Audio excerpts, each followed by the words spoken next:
which just correlates with my favorite verse, Exodus 14:14. God himself will fight for you. You just need to be still, which, again, I know I've mentioned this several times. I have a hard time with just getting committed away because I was raised to be strong and I can do anything and I can get through everything. Taking photos at Camp Roger typically leads me deep into the woods. One day, I was taking a break with friends near our utility train vehicle, and a giant horsefly landed on the hood. We were stunned by its size, knowing that the bite would have been terrible if it had landed on an arm.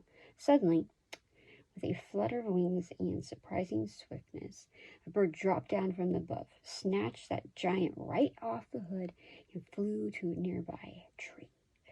We yelled in disbelief from our front row seat into the wild kingdom. Oh, we're so good on time. Searching the branches above, I saw a tiny gray bird cocking his head at me. This creature didn't look large enough to have a 2-inch fly in its belly.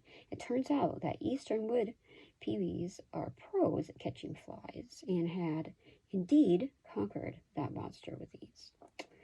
When David wanted to fight the biblical giant Goliath, his brothers reminded him that as just a peewee and a boy, he could not and should not fight this battle alone.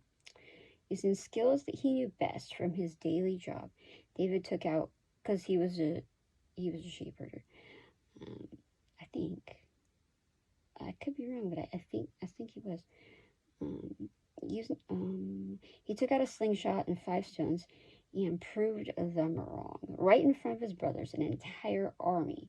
David's cry to the Lord for help was the force that allowed him to take down an incredible foe. I can recall many times in my life where the task at hand seemed impossible. Learning a new job, forgiving someone, moving through difficulties physically, calling on God brought sustaining power to tackle the impossible every time, pushing those giants down one by one, thanks to his divine strength. And then a little scripture verse at the bottom says, Psalms 118:6. The Lord is for me, so I have nothing to fear. What can mere mortals do to me? That's kind of very true. Because at the end of the day,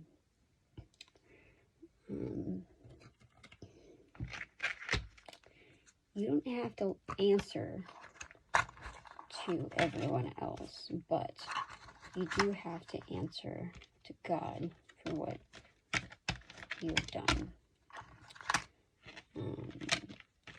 So I can, interesting thinking about that.